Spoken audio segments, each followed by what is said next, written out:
अस्सलामुअलैकुम। आज हम लोग स्टार्ट कर रहे हैं चैप्टर नंबर 3 से। एक इम्पोर्टेंट टॉपिक है प्रोजेक्टाइल मोशन। तो आज के लेक्चर की जो हमारी एम्स हैं उसमें फर्स्ट है what is projectile motion. Second aim हमारी है what is projectile. Third aim हमारी ट्रेजेक्ट्री। और फोर्थ नंबर पे डिफरेंट टाइप्स ऑफ ट्रेजेक्ट्रीज़। उसके बाद फिफ्थ नंबर पे हम यहाँ पे प्रोजेक्टाइल मोशन की डिफरेंट एग्जांपल्स को इन्वेस्टिगेट करेंगे और हम देखेंगे कि डेली लाइफ में हम प्रोजेक्टाइल मोशन कहाँ कहाँ पे प्रोड्यूस कर रहे हैं खुद। तो ये आज के हमारे लेक्चर की एम्स हैं। तो चलते हैं। सबसे पहले प्रोजेक्टाइल मोशन को डिफ़ाइन करते हैं और फिर इसकी ये सारी एम्स या करेक्टरिस्टिक्स जो अभी हमने एम्स में यहाँ पे डिस्क्राइब किए हैं इनको वहाँ पे लेक्चर में डिटेल में देखते हैं। और इसके लिए हमें जाना पड़ेगा स्क्रीन के ऊपर। तो चलते हैं स्क्रीन की तरफ। मोशन तो इसकी स्टेटमेंट को डिफाइन करने से पहले हम कुछ डायग्राम देखते हैं और उन डायग्राम से हम पहले अंडरस्टैंडिंग करते हैं प्रोजेक्टाइल मोशन की, फिर हम इसको डिफाइन करेंगे। तो यहाँ पे ये हमारे पास एक प्रोजेक्टाइल है। यहाँ पे एक ग्राउंड से इसको थ्रो किया जा रहा है। तो जैसे यहाँ पे देखें इसको ग्राउंड से थ्रो किया जाता है तो प्रोजेक्टाइल क्या करता है, प्रोजेक्टाइल का 2 डायमेंशनल मोशन स्टार्ट हो जाता है। अब ये प्रोजेक्टाइल जो है ये हॉरिजॉन्टली भी मूव कर रहा है और ये वर्टिकल डायरेक्शन में भी मूव कर रहा है। तो मींस के इसका जो 2 डायमेंशनल मोशन है वो स्टार्ट हो जाता है। ये देखें ये इसका हॉरिजॉन्टल मोशन है कि मींस के ये हॉरिजॉन्टल डायरेक्शन में मूव कर रहा है, प्लस ये कुछ हाइट भी कवर करता है। ये देखें यहाँ पे वर्टिकल मोशन भी ये कर रहा है। तो सेम टाइम के ऊपर ऑब्जेक्ट क्या कर रहा है, 2 डायमेंशनल मोशन कर रहा है। इससे पहले आप लोगों ने जो मोशन 9th 10th में पढ़ा हुआ है स्कूल लेवल पे वो 1 डायमेंशनल मोशन था। फॉर एग्जांपल उसमें क्या था कि कार अगर एक मूव कर रही है तो वो एक स्ट्रेट पाथ के ऊपर, मींस यहाँ वो एक्स एक्सिस के, कार मोस्टली एक्स एक्सिस पे ही मूव करती है ना। वर्टिकल एक्सिस जो होता है वो वाई एक्सिस होता है। तो वाई एक्सिस पे कार हाइट तो कवर करती नहीं है। ब्रिज के ऊपर जाती है तो कार जो है ब्रिज के ऊपर से जब कार गुजरती है उसका 2 डायमेंशनल मोशन होता है, बाकी रोड के ऊपर उसका 1 डायमेंशनल मोशन होता है। तो यहां पे देखें अगर कार फॉर एग्जांपल यहां पे कार ये एक पास हो रही है, ये ब्रिज है इसके ऊपर से गुजर रही है। अब यहां पे कार का 2 डायमेंशनल मोशन है। एक तो वो वर्टिकल हाइट कुछ कवर कर रही है, मींस के वाई एक्सिस पे मूव कर रही है। सेकेंडली अब वो हॉरिजॉन्टल डायरेक्शन में भी मूव कर रही है सेम टाइम के ऊपर। तो अब कार का 2 डायमेंशनल मोशन है, एक हॉरिजॉन्टल मोशन है, एक क्या है वर्टिकल मोशन है। लेकिन कार का मोशन प्रोजेक्टाइल मोशन नहीं होता। यहां पे देखें एक बॉल को थ्रो किया जा रहा है, वो प्रोजेक्टाइल क्यों नहीं होता उसको देखते हैं।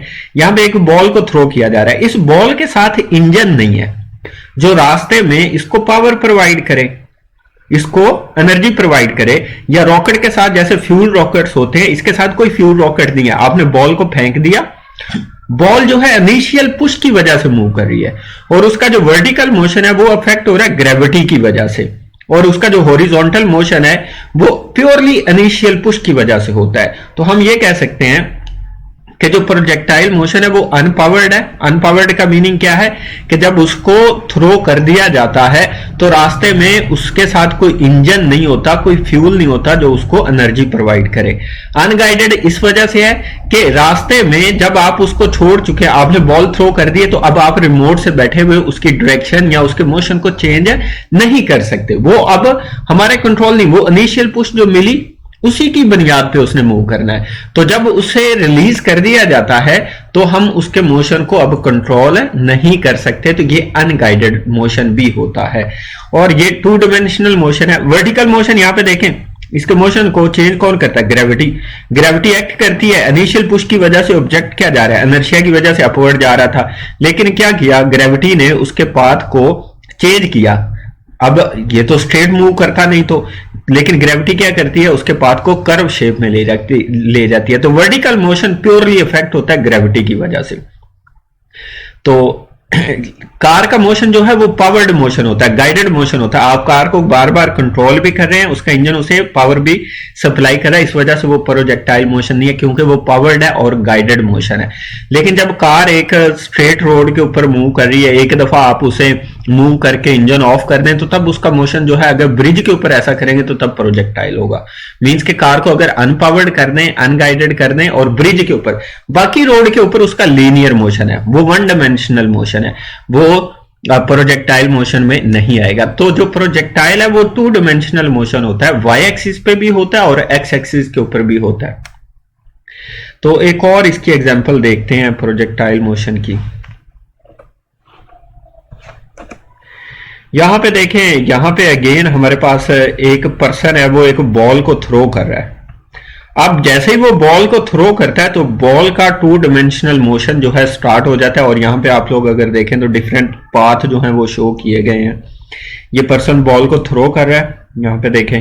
अब बॉल को थ्रो करता है तो बॉल ये रेड पाथ ट्रेस कर रही है, तो रेड पाथ के ऊपर इसका मोशन टू डायमेंशनल है। ये वाई एक्सिस पे भी मींस के कुछ हाइट भी कवर कर रहा है। इसके अलावा ऑब्जेक्ट जो है वो हॉरिजॉन्टल डायरेक्शन में भी मूव कर रहा है, तो इसका मोशन क्या है, टू डायमेंशनल। लेकिन अगेन क्या है, अनपावर्ड है और अनगाइडेड है। और ये किसकी वजह से होता है, ये पर्सन जब बॉल को फेंक देता है, ये जो इनिशियल पुश देता है इसकी वजह से हॉरिजॉन्टल मोशन हो रहा है। वर्टिकल मोशन को अफेक्ट कर रही है ग्रेविटी।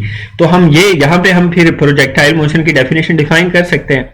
प्रोजेक्टाइल मोशन क्या है, टू डायमेंशनल मोशन है।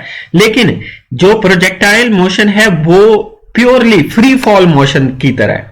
जैसे फ्री फॉल है मींस कि जब आप किसी ऑब्जेक्ट को रिलीज कर देते हैं तो वर्टिकल मोशन जो है वो कौन करवाती है, ग्रेविटी, अर्थ की ग्रेविटी। प्रोजेक्टाइल मोशन का जो वर्टिकल मोशन है वो प्योरली क्या है, फ्री फॉल मोशन है। मींस के वो ग्रेविटी है, क्योंकि इंजन तो है नहीं साथ उसके, तो जो उसको पावर सप्लाई करे, तो सिर्फ ग्रेविटी है जो वर्टिकल मोशन को अफेक्ट करे। हॉरिजॉन्टल मोशन को ग्रेविटी अफेक्ट नहीं करती, क्योंकि ग्रेविटी अमल ही किस में करती है, वर्टिकल डायरेक्शन में। तो इसका जो वर्टिकल मोशन है वो किससे अफेक्ट हो रहा है, ग्रेविटी से। तो इसी वजह से प्रोजेक्टाइल मोशन की डेफिनेशन क्या होती है, projectile motion two dimensional motion है। वर्टिकल डायरेक्शन में ये कांस्टेंट ग्रेविटी की वजह से होता है, मींस के constant with constant gravitational acceleration है। और हॉरिजॉन्टल मोशन जो है इसका वो प्योरली किसकी वजह से होता है, इनिशियल पुश की वजह से या इनर्शिया की वजह से। तो इसको तो मींस के ये अनपावर्ड अनगाइडेड है और क्या है, टू डायमेंशनल मोशन है। एक और एग्जांपल देखते हैं यहाँ पे डायग्राम। यहां पे देखें, ये पर्सन फुटबॉल को किक कर रहा है। अब फुटबॉल को किक करता है तो फुटबॉल यहाँ पे फुटबॉल का टू डायमेंशनल मोशन है। अब देखें फुटबॉल जमीन से उठ जाता है, मींस के वाई एक्सिस पे भी मूव कर रहा है। इसी तरह यहाँ पे ये हॉरिजॉन्टल डिस्टेंस भी इस पर्सन से इस पर्सन तक हॉरिजॉन्टल डिस्टेंस भी कर रहा है। तो यहाँ पे ये मोशन क्या है, टू डायमेंशनल है, एक्स एक्सिस पे भी है, वाई एक्सिस पे। लेकिन ये दोनों मोशन, हॉरिजॉन्टल मोशन और वर्टिकल मोशन, एक दूसरे के ऊपर डिपेंड नहीं करते। अभी देखें, जो इसका वर्टिकल मोशन है वो ग्रेविटी उसके ऊपर अमल कर रही है बस। जो हॉरिजॉन्टल मोशन है वो किसकी वजह से हो रहा है, इनिशियल पुश की वजह से। तो सिंपली, लेकिन ये अनपावर्ड अनगाइडेड है। देखिए ये बंदा किक कर देता है, इसके साथ कोई इंजन तो नहीं है फुटबॉल के साथ जो रास्ते में इसे पावर देगा। मींस के जो इसने किक लगा दी है, इनिशियल पुश दे दी है, ये उसी की वजह से मोशन होगा। लेकिन इसका जो वर्टिकल पाथ है उसको कौन चेंज करता है, ग्रेविटी चेंज करती है। हॉरिजॉन्टल पाथ के ऊपर कोई एयर की फ्रिक्शन होती है, उसको हम इग्नोर कर देते हैं। तो हॉरिजॉन्टल डायरेक्शन में प्रोजेक्टाइल के ऊपर कोई फोर्स नहीं होती। तो यहां पे प्रोजेक्टाइल मोशन अनगाइडेड और अनपावर्ड है और ये टू डायमेंशनल मोशन है। आप बुलेट को जब आप देखें, एक तोप से गोले को फायर किया गया तो अब उसके साथ भी इनिशियल पुश दे दी जाती है उसको। या बुलेट है सिंपल, आपके पास गन से आपने बुलेट को फायर किया तो बुलेट के साथ कोई इंजन नहीं होता, वो इनिशियल पुश की वजह से मूव करती है। उसका मोशन भी टू डायमेंशनल है कि वो फॉरवर्ड डायरेक्शन में भी जा रही है, अप एंड डाउन भी मूव कर रही है। तो प्रोजेक्टाइल मोशन जो है वो प्योरली क्या है, टू डायमेंशनल मोशन है। अब इसकी प्रॉपर डेफिनेशन को डिफाइन करते हैं। तो प्रोजेक्टाइल मोशन जो है वो टू डायमेंशनल मोशन है अंडर ग्रेविटी। मींस के ये वाला मोशन, वर्टिकल मोशन किसकी वजह से होता है, ग्रेविटी की वजह से। ग्रेविटी उसे अफेक्ट करती है।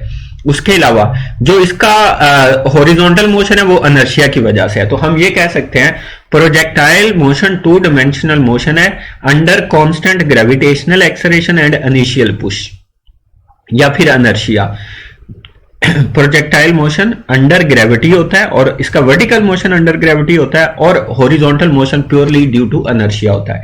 तो टू डायमेंशनल मोशन जो अनपावर्ड हो, अनगाइडेड हो और constant with constant gravitational acceleration और इनिशियल पुश, उसको प्रोजेक्टाइल मोशन कहा जाता है। तो यहाँ पे ये देखें, ये टू डायमेंशनल मोशन है और इसका जो वर्टिकल मोशन है वो हॉरिजॉन्टल मोशन के ऊपर डिपेंड नहीं करता और जो हॉरिजॉन्टल मोशन है वो वर्टिकल मोशन के ऊपर डिपेंड नहीं करता।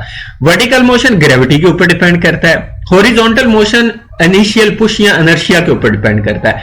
तो हॉरिजॉन्टल मोशन वर्टिकल मोशन को अफेक्ट नहीं करता और वर्टिकल मोशन हॉरिजॉन्टल मोशन को अफेक्ट नहीं करता। तो ये दोनों मोशन एक दूसरे के ऊपर डिपेंड नहीं करते। हॉरिजॉन्टल मोशन इसका क्या होगा, प्रोजेक्टाइल का जो मोशन है एक्स एक्सिस के ऊपर, उसको क्या कहा जाता है, उसका हॉरिजॉन्टल मोशन। और ये किसकी वजह से प्रोड्यूस होता है, इनिशियल पुश की वजह से, या फिर हम बोल सकते हैं इनर्शिया की वजह से प्रोड्यूस होता है, क्योंकि इसके साथ ये अनपावर्ड है, कोई इंजन नहीं है, कोई फ्यूल नहीं है रास्ते में जो उसको एनर्जी देगा। जो इनिशियल पुश मिली है उसी की वजह से हॉरिजॉन्टल मोशन होता है। इसी तरह वर्टिकल मोशन क्या है, प्रोजेक्टाइल वाई एक्सिस के अलोंग जो मूव करता है वो उसका क्या कहलाता है, वर्टिकल मोशन कहलाता है। और वर्टिकल मोशन जो है वो विद कांस्टेंट ग्रेविटेशनल एक्सेलरेशन होता है, मींस के रास्ते में इसके साथ भी कोई इंजन नहीं है वर्टिकल मोशन में भी, सिर्फ ये इसको चेंज कौन करता है, कर्व पाथ में कौन लेके जाता है, ग्रेविटी। और जब ये प्रोजेक्टाइल ऊपर की तरफ जाता है तो तब भी इसका एक्सेलरेशन क्या होता है, जी के इक्वल होता है। जब नीचे गिरता है तब भी इसका एक्सेलरेशन किसके इक्वल होता है, जी के इक्वल होता है। तो इस वजह से कहा जाता है प्रोजेक्टाइल मोशन ऐसा मोशन है जो कांस्टेंट ग्रेविटेशनल एक्सेलरेशन से होता है, मींस के प्रोजेक्टाइल का एक्सेलरेशन हमेशा ग्रेविटी के इक्वल होता है। उसके बाद यहां पे एयर की फ्रिक्शन जो है उसको निग्लेक्ट कर दिया जाता है। एयर की फ्रिक्शन वर्टिकल मोशन पे भी लगती है, हॉरिजॉन्टल मोशन पे भी, लेकिन यहां पे प्रोजेक्टाइल मोशन में हम एयर की फ्रिक्शन को स्टडी नहीं करेंगे, इसको निग्लेक्ट कर दिया जाता है। तो ये थी इस प्रोजेक्टाइल की डेफिनेशन। अब यहाँ पे कुछ और पॉइंट्स हैं या टर्म्स जो इस आर्टिकल में यूज की जाएंगी, उनको देखते हैं। प्रोजेक्टाइल किसको बोलते हैं, जिस ऑब्जेक्ट को थ्रो किया जाता है उसको प्रोजेक्टाइल बोलते हैं। जैसे आपने गन से बुलेट को फायर किया, बुलेट को क्या बोलेंगे, हम प्रोजेक्टाइल बोलेंगे। फुटबॉल को आपने किक लगाई, फुटबॉल को प्रोजेक्टाइल बोलेंगे। आपने बॉल को थ्रो किया तो बॉल को क्या बोलेंगे, हम प्रोजेक्टाइल बोलेंगे। इसी तरह यहां पे प्रोजेक्टाइल ट्रेजेक्ट्री या सिंपल ट्रेजेक्ट्री क्या होती है, जिस रास्ते के ऊपर प्रोजेक्टाइल चलता है उसको क्या बोलते हैं, प्रोजेक्टाइल ट्रेजेक्ट्री।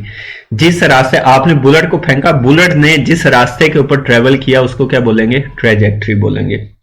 आपने बॉल फेंकी, बॉल ने जिस रास्ते के ऊपर मूव किया उसको ट्रेजेक्ट्री बोलेंगे। ये पॉइंट बोर्ड में एमसीक्यूज में आया हुआ है काफी दफा। तो लॉन्ग रेंज प्रोजेक्टाइल्स जो हैं इनका पाथ कैसा होता है, इनके पाथ की शेप मींस के ट्रेजेक्ट्री की शेप होती है एलिप्टिकल, अंडे जैसी। जो लॉन्ग रेंज मिसाइल्स हैं, जब वो लॉन्ग रेंज मिसाइल्स जो हैं प्रोजेक्टाइल्स हैं, ये जो रास्ता जिसके ऊपर चलते हैं उसकी शेप क्या होती है, एलिप्टिकल। एलिप्टिकल मींस अंडे जैसी शेप होती है। और उसके बाद है शॉर्ट रेंज मिसाइल्स, इनका रास्ता पैराबोलिक पाथ होता है। ये शेप जो है ये पैराबोलिक होती है, ये शेप पैराबोला है। ये वाली, ये अगर ये प्रोजेक्टाइल मूव कर रहा है तो ये क्या है, पैराबोला है। और अगर ये, तो ये क्या है, एलिप्टिकल अंडे जैसी शेप। तो लॉन्ग रेंज मिसाइल्स किस पाथ के ऊपर चलते हैं, ट्रेजेक्ट्री की शेप क्या होती है, एलिप्टिकल अंडे जैसी। और शॉर्ट रेंज मिसाइल्स की शेप क्या होती है, उनकी शेप होती है पैराबोला। एलिप्स का हाफ पार्ट क्या कहलाता है, पैराबोला। तो ये भी आपने याद रखना है। लॉन्ग रेंज मिसाइल कैसी ट्रेजेक्ट्री बनाएगा, एलिप्टिकल। शॉर्ट रेंज कैसी बनाएगा, या शॉर्ट रेंज प्रोजेक्टाइल कैसी ट्रेजेक्ट्री बनाता है, पैराबोलिक। और इसमें एक केयर आपको प्रैक्टिस करनी है, और वो केयर क्या है कि जो प्रोजेक्टाइल मोशन है ये अनपावर्ड और अनगाइडेड होता है। इसमें पावर और गाइडेंस थ्रो के बाद नहीं दी जा सकती।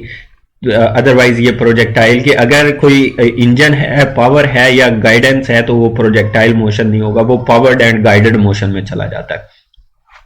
ये टर्म्स हैं जो आपने याद रखनी है, और ये बोर्ड में लॉन्ग क्वेश्चन में आता है। तो यहाँ पे अगेन आप लोग यहाँ पे देख सकते हैं, ये वाली जो शेप बनी हुई है ये पैराबोला शेप है। ये शॉर्ट रेंज प्रोजेक्टाइल की ट्रेजेक्ट्री है।